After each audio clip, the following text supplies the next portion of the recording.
വേദികയുടെ വീട്ടിലേക്ക് ചെല്ലുന്ന സുമിത്ര ആ കാഴ്ച കണ്ട് ഞെട്ടുകയാണ്. വേദികയുടെ വീട്ടിൽ ഇരിക്കുന്ന വേദികയുടെ ഭർത്താവിൻ്റെ ചിത്രം കണ്ട് വേദികയുടെയും ഭർത്താവിൻ്റെയും മകൻ്റെയും ഒരുമിച്ചുള്ള ചിത്രം അവിടെ കണ്ട് സുമിത്ര ഞെട്ടുന്നു. അത് തൻ്റെ കൂടെ പഠിച്ച പഴയകാല ആത്മാർത്ഥ സുഹൃത്താണെന്നുള്ള ആ ഞെട്ടിക്കുന്ന സത്യം അങ്ങനെ സുമിത്ര മനസ്സിലാക്കുകയാണ്.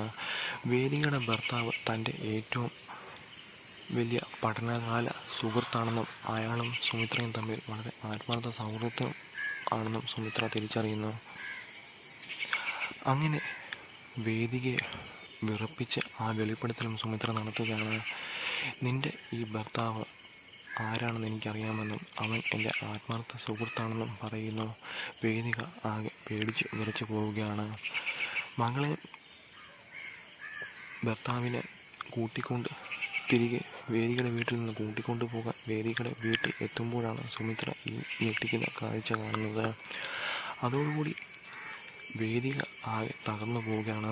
സുമിത്രയ്ക്ക് നേരെ വളരെ മോശമായ രീതിയിൽ വേദിക സംസാരിക്കുകയും തുറന്നടിക്കുകയും ചെയ്യുന്നു. ഒരു സ്ത്രീ മറ്റൊരു സ്ത്രീയോട് പറയാൻ പാടില്ലാത്ത വാക്കുകൾ സുമിത്രയോട് വേദിക പറയുകയാണ്. അങ്ങനെ അവർ തമ്മിൽ തെറ്റുകയും സുമിത്ര വേദികയുടെ മുഖത്ത് ആഞ്ഞടിക്കുകയും ചെയ്യുന്നു. പിന്നീട് വേദിക സുമിത്രയെ പേടിച്ച് സത്യങ്ങൾ തുറന്നു പറയുന്നു. സിദ്ധാർത്ഥും മകളും ഇവിടെ ഇല്ലെന്നും അവർ പുറത്തു പോയിരിക്കുകയാണെന്നും.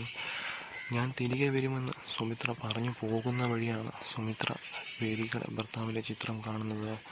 അങ്ങനെ ആ ചിത്രം കാണുന്ന വേദിക ആകെ ഞെട്ടിവിറയ്ക്കുകയാണ്. വേദിക ആകെ ഞെട്ടിവിറപ്പിച്ചുകൊണ്ട് സുമിത്ര ആ വെളിപ്പെടുത്തൽ നടത്തുന്നു. നിന്റെ ഭർത്താവ് എൻ്റെ ആത്മാർത്ഥ സുഹൃത്താണെന്നും ഞാൻ അവനെ തേടി പിടിക്കുമെന്നും അവനെ ഇവിടെ തിരികെ കൊണ്ടുവന്ന് എല്ലാം ഞാൻ അവസാനിപ്പിക്കുമെന്നും വേദികയോട് സുമിത്ര ഒരു ഉറപ്പ് നൽകുകയാണ്.